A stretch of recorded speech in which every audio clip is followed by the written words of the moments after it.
What's up, guys? It's Ben again from Pragmatic Software Engineering. Today, we're going to talk about numerical variables. So I want you to recall from the last presentation the idea that humans always start counting with 1, but computers always start counting with 0. So not all real numbers are integers, right? Some are decimals. Now, technically in math, you can represent a decimal with a fraction, but we can't really do that in computer science. Here's another way computers think a little bit differently about integers. As humans, we implicitly define the digits of a number. So if I told you the number 1, you obviously know that it's the number 1 and it's not 001. But computers behave in a different way. They have to have a bunch of different digit places that they know about for a number. The reason we can do this is because we have a language that allows us to separate numbers in text and in speech, using pauses in speech, using commas and spaces in text. And a computer does not have this. Let's do a little exercise here. If we were building a rule set for computers to understand numbers, we will start with the number 0.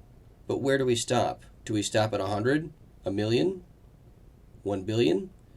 How do we represent those numbers? Well, we're going to have to use bits to do all of that. And representing a million in bits is a lot, right? And if you're using that same format for representing 1 million for 1, you're wasting all of those bits.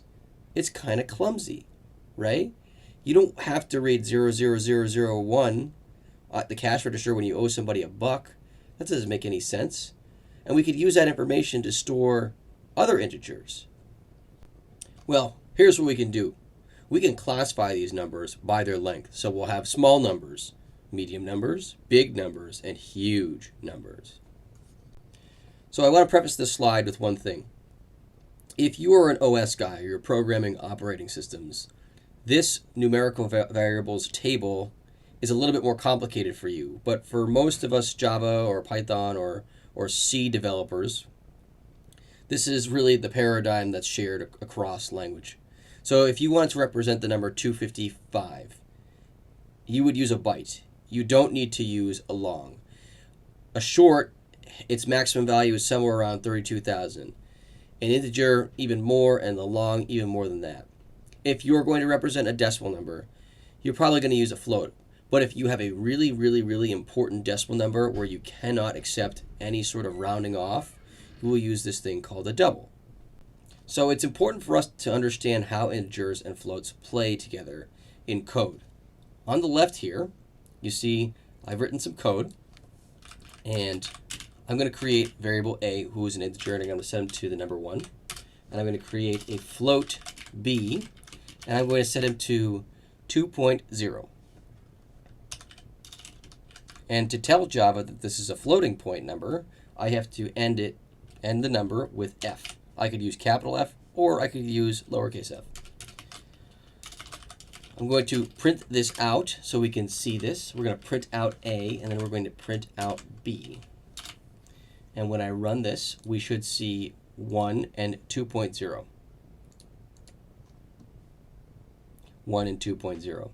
So what if we wanted to change A to be 1/2? Let's push the boundaries here and see what happens. So if we divide up by 2, we're hoping we're going to see 1/2, but we're not. We're actually going to see 0. So ints are very unforgiving when it comes to multiplication and division. If I had it to be 2 divided by 2, it would be happy and it would give us 1. Floats are a little bit more accepting, where if I took b and I changed his value to 0.25, let's run this again just to show you that it prints correctly. If I multiply this by 2, we should get 0.5. And we actually do. Now you're seeing we're multiplying an integer with a float. And I guess that is kosher in Java. Now we could be super explicit and say 1/2 times 2 float, right? And we'll get the same answer. And so this might be like, oh, Ben, why'd you put this in this presentation? Well, let's run this. There it is, right here. You say, why are you putting this in this presentation? Well, It's actually really important to understand that if you don't do this correctly and you're writing mathematical functions, you could accidentally return the wrong information in weird cases. And if you have a lot of math going on and you're building this function to do all these computations and you put in an input and expect an output, it'll be like, I have no idea how this code gave me this result. And you'll see this in HackerRank or interview challenges that you're doing for a company. They'll ask you to do some multiplication or some division, and you may get stuck in this. So just be aware that this is a pitfall, and try to navigate it by being very explicit and thoughtful when it comes to your integers and your decimals playing well together. So I want you to recall that if we wanted to tell the computer whether or not an integer was positive or negative, we would need to use another bit, 1 or 0, to tell the computer this is a negative number. When we're working with binary and we're working with integers, you may hear this thing called the most significant bit. And that just means the biggest bit and its value in a number. So if we're using a byte, specifically the value 255, we have a number that is represented by 8 ones in a row. If we look on this chart that I've made, and we're going left to right, the 0th bit's maximum value, or the first bit's maximum value, is 1. But if you go 1, 0, it's 2. Now, if you go to the final bit and you set it to 1, it represents the number 128. So that is assuming all of the bits are 0 except for the last bit. He is at 1.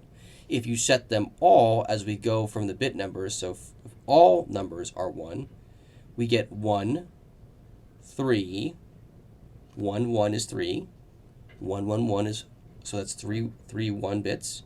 That's 7, 15, 31, 63, and finally 255. That's only using 8 bits. So this is almost the same exact example, but we're signing this bit, which means it could be negative or positive. And so here you see 9 different ones, not 8. And so if we go, this is analogous to the previous slide, if we go from our bit number of 0, 1, we get all the way to the 9th bit. This is the signing bit. So if it's set to 1, it's negative, right? That means that we're using 9 bits to represent 255 or 1 byte. You may ask yourself, is this most significant bit really that important? And for certain people it is. For me, when I'm writing in Java, it really is not that important. It's more of a nuance because Java usually has access to a lot of memory. But for people who are writing in operating systems or microcontrollers where memory is extremely precious, they have to be conscious of this extra bit that gets allocated.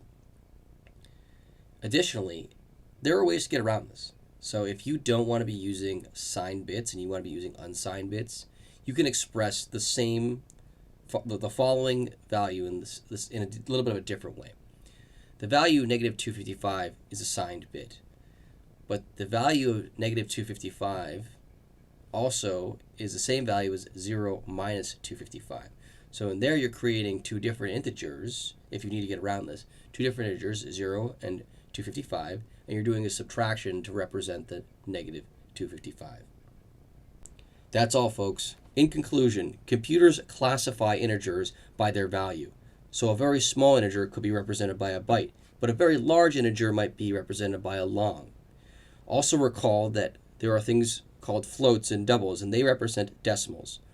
A decimal that doesn't require a lot of granularity, basically a lot of points going out, you can use a float. But if you do need that high granularity, use a double. Remember that when you're adding or you're doing mathematics between ints and floats, you can sometimes get the wrong value because your computer is trying to down-convert a decimal into an integer. Finally, remember that an unsigned byte uses 8 bits, but if you're using a signed byte, it sneaks another bit in there to denote whether or not the byte or the value is negative or positive. I hope you enjoyed today's video. If you did, please hit like and subscribe. And feel free to leave a comment or send me a direct message. Thanks, guys.